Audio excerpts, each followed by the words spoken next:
Olá, bem-vindos ao nosso podcast. E o episódio de hoje é Vida no Exterior, parte 2.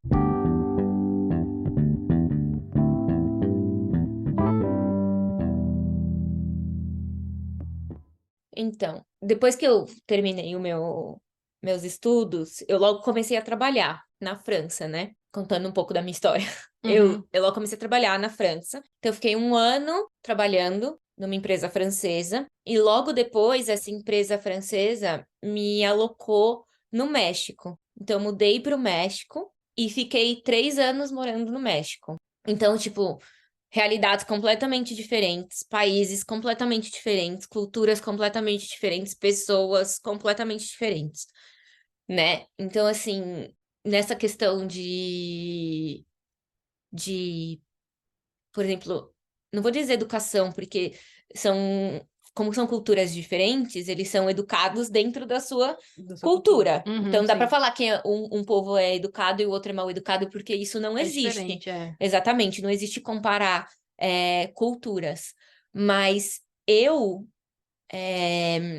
comecei a minha carreira, porque no Brasil eu fui estagiária na indústria farmacêutica e só. Depois, então, eu comecei realmente a minha carreira na França. Então, eu fui meio que educada, né, no ambiente de trabalho francês. Então, todos Tá. os meus trejeitos de trabalho Eram hoje, franceses. hoje são franceses. Eu não posso nem falar que eu mudei muito. Ah, entendi. Eu aprendi algumas coisas, mas até hoje eu carrego todos os meus trejeitos de trabalho, o jeito que eu escrevi, tudo muito francês, porque eu aprendi lá tudo, né? O modo de fazer as coisas e tudo mais. Então, eu lembro que quando eu cheguei no México, eles me achavam muito seca e mal educada, vamos dizer assim, no sentido de tratar as pessoas, porque eu era uma pessoa muito direta Hum. nos meus e-mails, não no tratar com as pessoas. Isso eu acho que o jeitinho brasileiro, não o jeitinho brasileiro Um no jeito sentido latino, ruim, né? mas o jeito brasileiro, o calor latino, isso eu acho que a gente não perde. Mas eu sou uma pessoa muito objetiva, os meus e-mails são muito objetivos.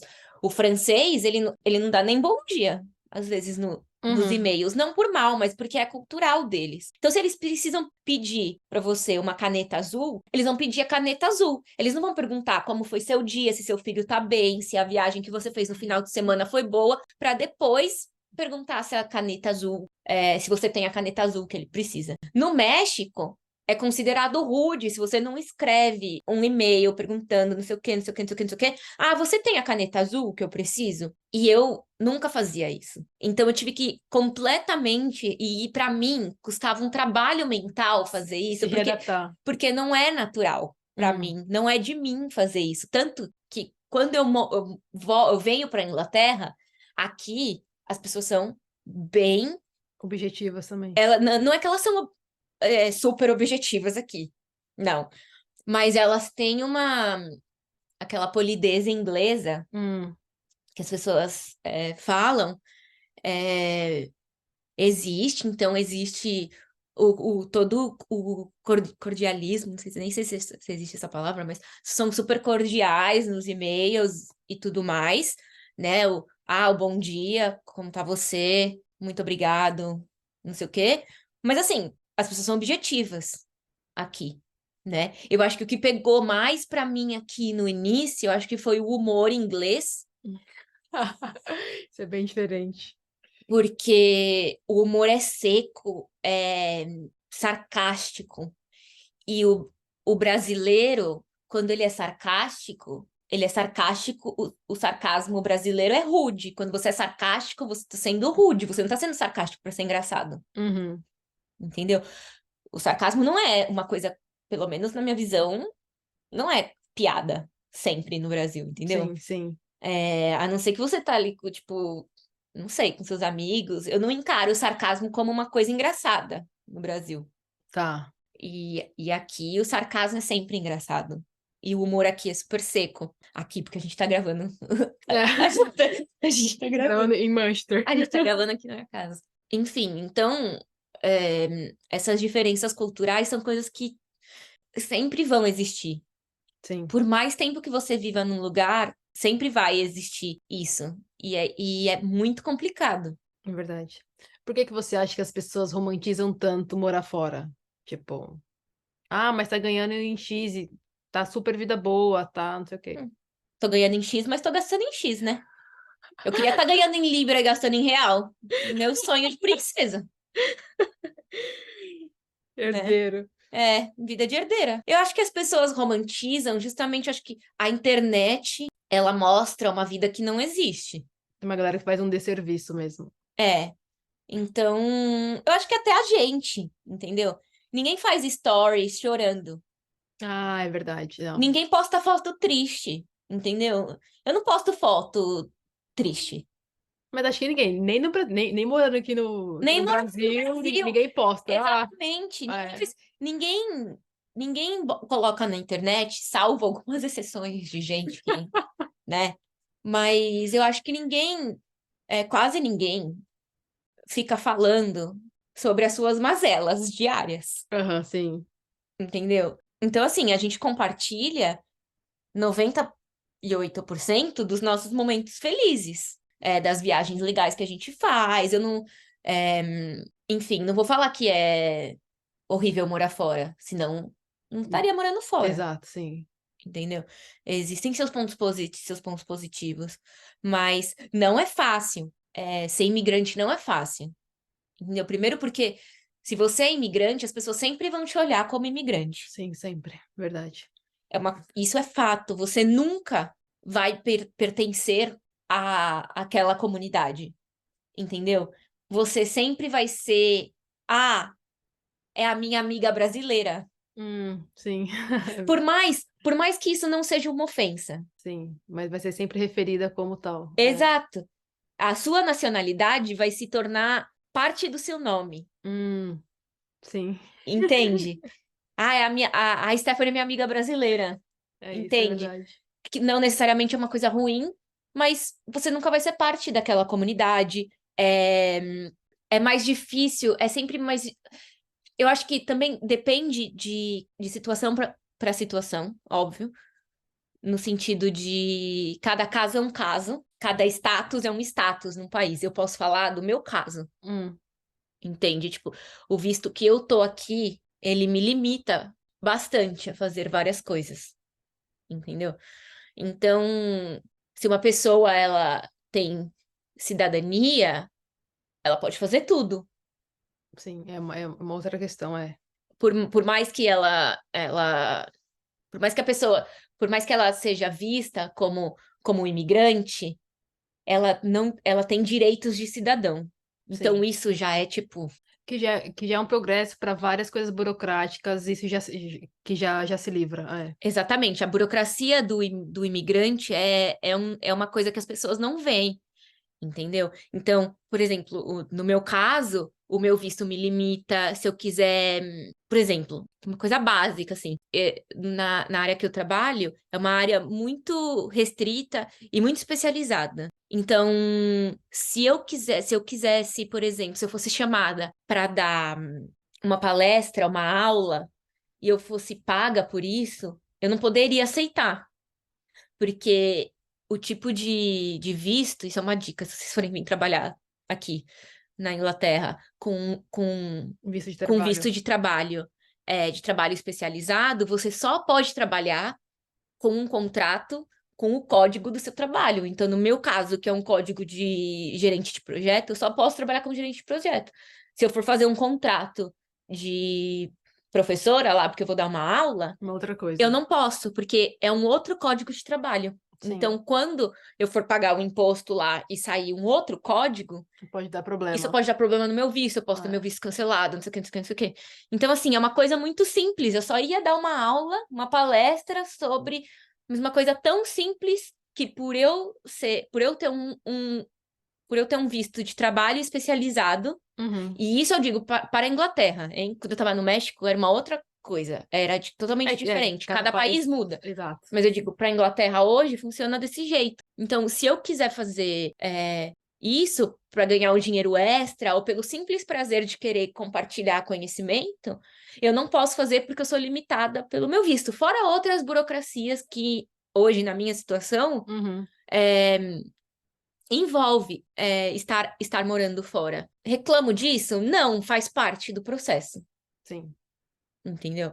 Faz parte do processo. Mas as pessoas precisam saber que existe todo um processo burocrático. Eu não quero nem imaginar como é para as pessoas que escolhem estar ilegal num país. Eu sei que existem casos e casos, entendeu? Às vezes você precisa fugir, você precisa, não sei, Cada situação é existem situações específicas. excepcionais, existem situações excepcionais que fazem a pessoa estar naquela situação.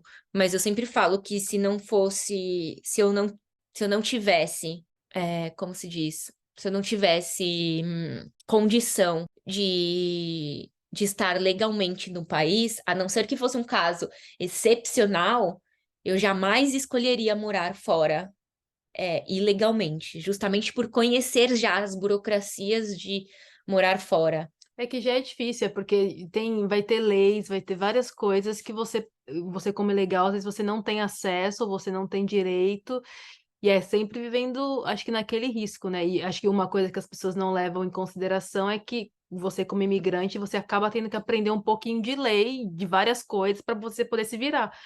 Porque você tem que conhecer os seus direitos também, dentro daquilo que lhe é permitido, dentro daquilo que é o seu visto, para você poder falar, meu, eu posso fazer isso, não posso fazer, como funciona, como não funciona.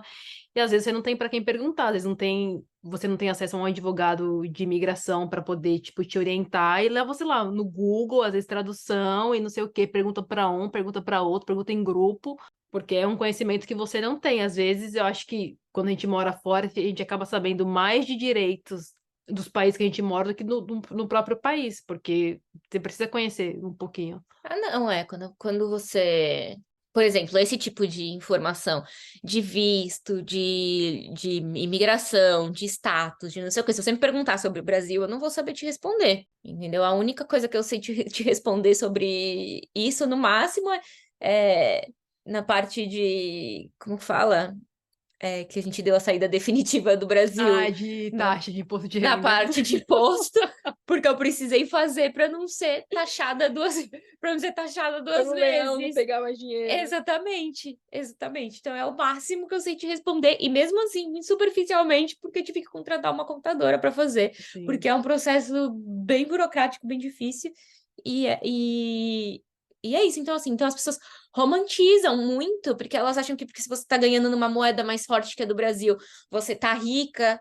Eu falo, gente, pelo amor de É que as Deus. pessoas esquecem, assim, acho que no atual cenário as pessoas esquecem de inflação, esquecem da guerra, esquecem dos aumentos. Então, assim, a situação está parecida, acho que quase no mundo todo, mas talvez em proporções diferentes, mas cada país está sofrendo de um jeito. Então, a gente está vendo, por exemplo, na Europa, principalmente, aumento, acho que de gás, energia, aluguel e alimento como no geral. Acho que teve algumas medidas que foram tomadas em alguns países aí de redução de imposto, mas às vezes o impacto nisso dentro da população é diferente. Então, as pessoas acham que tá sobrando, né? Mas na verdade, não. Eu acho que é totalmente diferente. Ah, sim, tem isso também. Tem que sempre, eu acho que antes de fazer uma movimentação desse tipo, tem que pensar também, ai, arrumei um emprego fora, me ofereceram uma vaga fora. Não é porque te ofereceram uma vaga fora que é a melhor coisa do mundo também. Você precisa ver o quanto estão te oferecendo, qual é o custo de vida daquele país, da cidade que você está indo morar. Planejamento. Planejamento, exatamente, porque não é porque te ofereceram uma vaga fora que é a melhor coisa do mundo também. Você precisa ver o quanto estão te oferecendo, qual é o custo de vida daquele país, da cidade que você está indo morar. Planejamento. Planejamento, exatamente, porque às vezes o que estão te oferecendo não vai ser o suficiente para você conseguir viver naquela cidade, não vai ser o suficiente. Você precisa ver o que você está disposto a abrir mão, se é isso mesmo que você. Tem gente que mete o louco e vem, Sim, sim. entendeu? Às vezes Vida o que estão louca. te às vezes o que estão te oferecendo é o suficiente para você dividir apartamento com 4 pessoas. É muito comum aqui na Europa isso, entendeu? Eu hoje divido apartamento aqui. E pra mim, tá ok. Eu sabia disso quando eu aceitei a Uhum. proposta pra vir pra cá. Eu sabia que eu ia ter que fazer isso, entendeu? Mas e isso é normal na Europa. As pessoas fazem isso, é uma coisa normal. Mas tem gente que não gosta, entendeu? Porque na América Latina não é uma coisa tão comum. Eu, quando morava no México, não dividia apartamento. Não é comum. É... O hábito de morar fora, acho que aqui muito cedo, assim que a galera completa, sei lá, 18 anos, talvez já começa a dividir casa com outras pessoas e saem da casa dos pais. Em algumas culturas isso é bem comum, acho que brasileiro e acho que galera tipo indiano e tal moram com os pais até mais tarde. O que é comum, o que é normal pra gente dentro do aspecto cultural. Exato. Então, assim, se você está disposto a vir e dividir casa, por exemplo, e o que estão te oferecendo é o suficiente somente para isso, mas você está disposto, vem. Entendeu? Ah, mas eu não consigo dividir casa, mas eu quero morar sozinho. Ai, não sei o quê, não sei o quê, não sei o Uhum. quê. Então, assim, vir pra passar perrengue, sério, É melhor, passar perrengue melhor longe, passar perrengue sozinho, longe da família, porque assim, o pr- os primeiros meses, o primeiro ano eu acho que é o mais é difícil. o mais difícil porque você não conhece ninguém, é muito difícil fazer amigo. Acho que a fase de adaptação do primeiro ano até as coisas se encaixarem é muito difícil. É exatamente, tipo, é muito difícil. Eu acho que você começa a perceber que, por exemplo, no Brasil eu tenho grupos de amigos, Uhum. porque eu vivi minha vida toda, então a gente construiu esses grupos de amigos na escola, na faculdade, onde quer que seja, entendeu? Na rua de casa. Quando a gente mora fora, a gente começa a perceber, eu acho que eu li um texto um tempo atrás, e falava sobre isso, que você começa a ter amizades um a um, sabe? Porque você conhece uma pessoa aqui, aí você conhece outra pessoa aqui, outra pessoa ali. É muito difícil você desenvolver amizade em grupo quando você tá morando fora, entendeu? A não ser que você, por exemplo, agora que que eu achei uma igreja, por exemplo, e tô frequentando essa igreja, a gente começa a sair em grupo. Então, assim, porque você está inserido numa comunidade ali, a igreja ajuda muito, muito nisso. Verdade.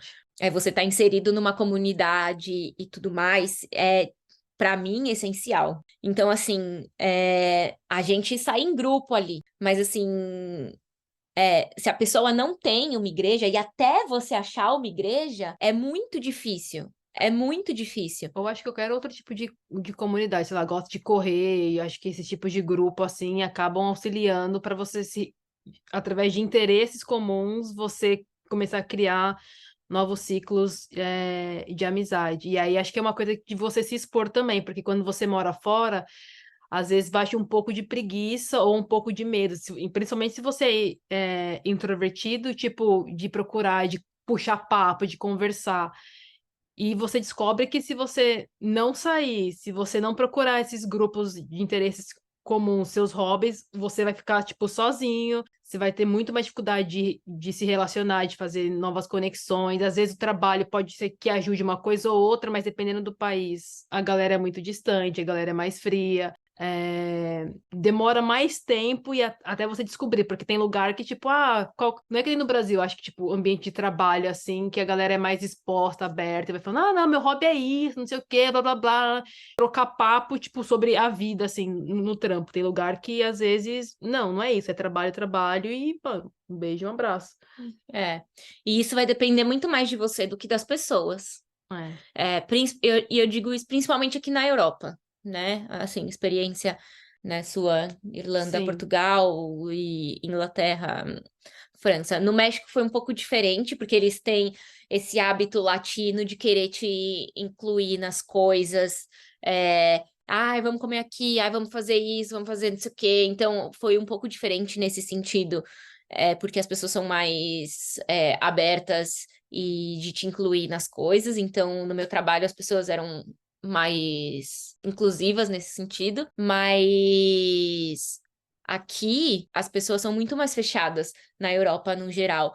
Então, elas são muito mais. Se você for atrás delas, elas não vão ser totalmente fechadas e falar, não, não vamos fazer isso, Uhum. não, não sei o quê. Mas Se você não for atrás, não vai acontecer. Não vai, é difícil. Não vai acontecer. Então, assim, O mínimo que seja.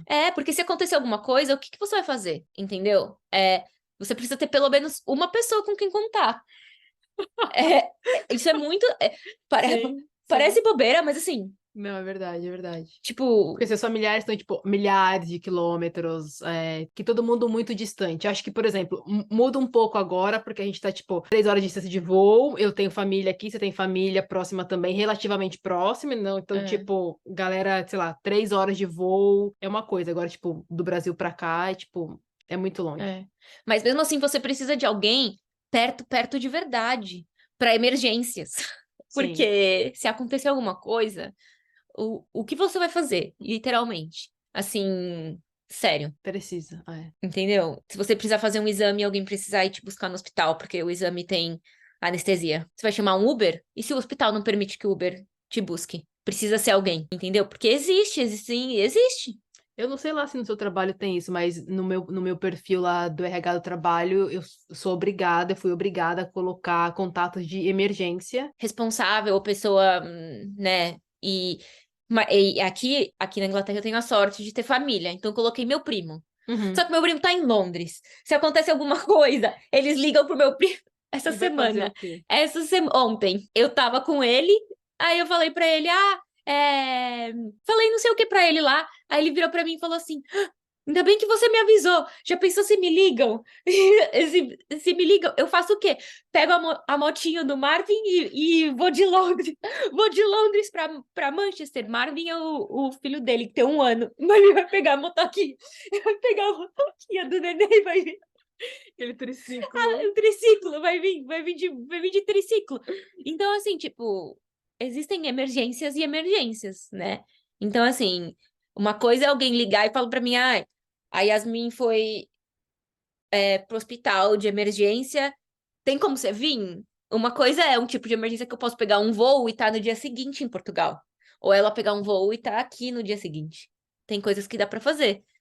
Mas assim, se ela tiver sei lá, acontecer alguma coisa e ela precisa de alguém ali na hora, entendeu? Ou ela vai, tipo, o do exame, ela precisa que alguém busque ela e leve ela pra casa. Não tem como eu pegar um voo pra buscar ela no hospital. Não, acho que tem umas coisas, acho que sim, acho que disso tudo, o que vale a pena dizer é morar fora exige planejamento. Eu acho que antes de você tomar a decisão, eu acho que tem vários aspectos que precisam ser levados em conta. Então, como você disse, tipo, custo de vida, e aí custo de vida você tem que tipo, fuçar tudo.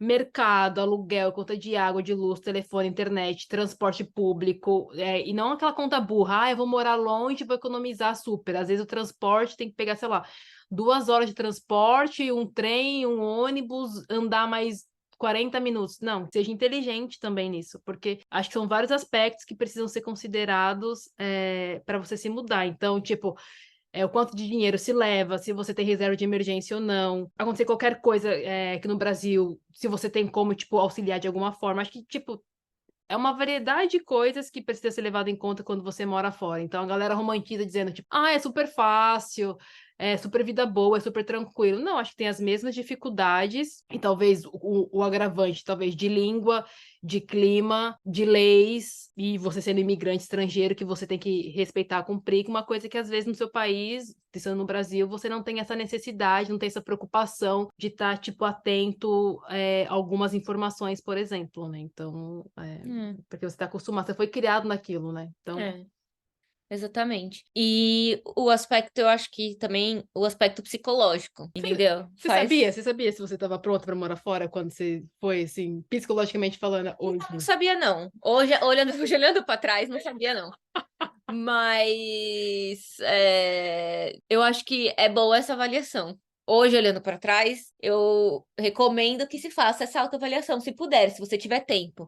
Eu não tive muito tempo. É, Essa é a foi, realidade.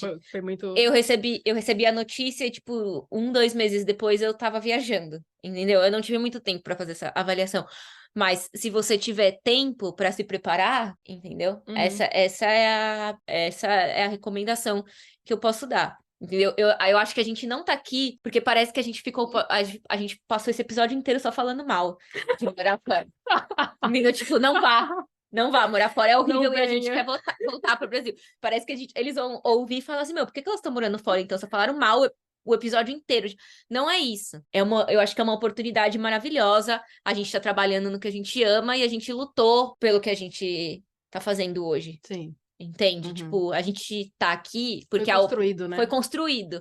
Foi algo que foi construído e pra gente é uma oportunidade de carreira única. Faz sentido tá aqui. Foi tudo muito bem avaliado. Então, todas as dicas que a gente tá dando, a gente seguiu hoje. Sim, eu acho que no meu caso, no primeiro intercâmbio, não era porque não era que profissional, mas acho que muitas lições do intercâmbio de inglês para essa vinda agora profissional, então, vários perrengues que eu passei que na primeira vez não passei dessa vez. Então, tipo, você já tira um pouquinho melhor de letra, você não é pago de otário, não perde 450 euros igual eu perdi da primeira vez. Exato.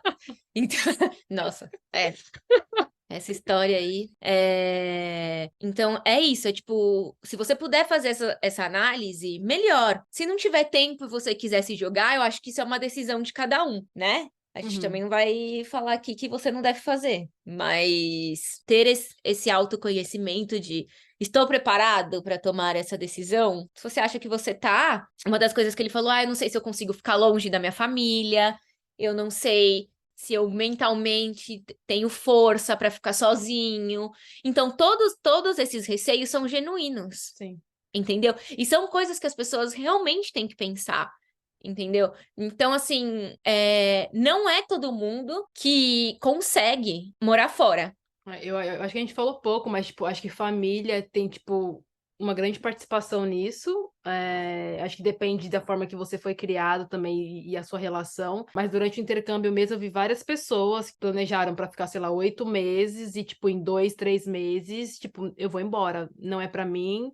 O clima não é para mim. Não gosto da quantidade de chuva. Não gosto do frio. Eu achei que fosse diferente. Eu sinto muita falta dos meus pais, do meu cachorro, do meu gato e, tipo, tem gente que não se adapta e não tem problema nenhum. Eu acho que Exato. acontece, é natural, ninguém é obrigado a se adaptar àquilo que não gosta. Eu acho que tudo tem um limite, se para a pessoa chegou no limite dela e ela enxerga que, tipo, meu, não é para mim, eu acho que é muita loucura, meu, normal, volta. É Exato, saudável. exato. Assim, eu acho que nem todo mundo como eu tava dizendo, nem todo mundo é feito para morar fora, mas você só vai descobrir isso quando você for.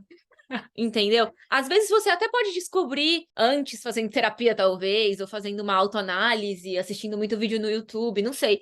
Mas uma coisa que esse meu amigo me perguntou, e que eu acho que é uma coisa que eu acho que talvez a gente pode fechar o podcast com isso, Sim. e que eu dei de resposta pra ele, ele me perguntou: qual é a pior coisa que você acha que pode acontecer? E eu falei assim: a pior coisa que pode acontecer é você não gostar, e aí você faz o quê? Você volta. E sua família vai estar lá, os seus amigos vão estar lá, e a sua vida vai estar lá. Talvez não da mesma maneira como você deixou, talvez de uma Sim. maneira totalmente diferente.